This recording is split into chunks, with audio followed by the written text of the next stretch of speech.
Hey mga ka-brilliant, for this video, tatalakayin natin kung paano gamitin itong Brilliant Rejuvenating Set ni Ma'am Glenda de la Cruz.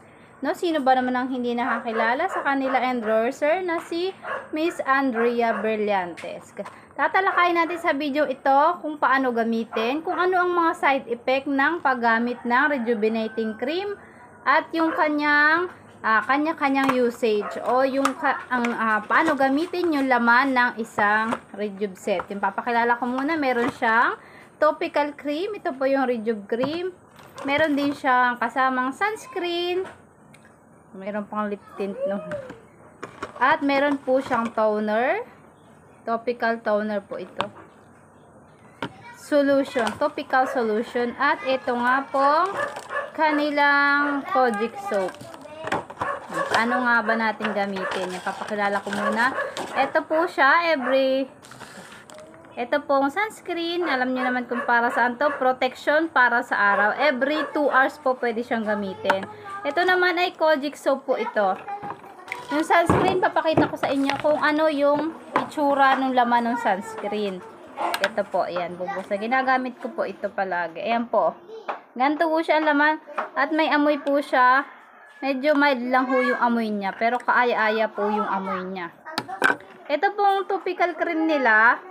Yung Rejuve cream ay masyado po nga ito matapang. Kaya hindi ko po ito ginagamit. Nakasealed ho siya. Kaya hindi ko po siya mabuksan. At hindi ko na siya maibebenta kung akin pa siyang bubuksan.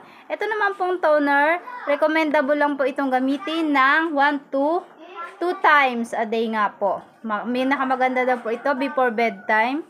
Pagkatapos maligo at bago matulog. Ano nga ba yung effect muna? Ano yung magandang epekto ng Brilliant? Ang Brilliant po kasi talaga namang ano na yan sa market, di po ba? Sila ay naka-establish na talaga namang hiyang naman. Marami ang nahiyang dito sa Brilliant Rejuvenating Set ng Brilliant Skin Essential. Maganda po siya, nakaka-lighten po siya ng dark spot. Yan po yung advantage niya. Hindi po ako nakagamit ng cream pero ginagamit ko po yung sunscreen nila kasi po ako ay breastfeeding. Yung po ang disadvantage, hindi siya pwedeng gamitin sa mga nagpapa-breastfeed na mother na katulad ko. At saka po, kapag po nasobrahan tayo ng gamit ng rejuvenating set, kasi po ito po recommendable lang din ng 2 months lang po dapat to ginagamit. Hindi pwedeng lumagpas kasi baka po magkaroon tayo ng mga peka sa mukha o melasma. Yan po. Ito nga po pala ay 300 SRP. At saka po pala, pinapaalala ko na ito ay may content na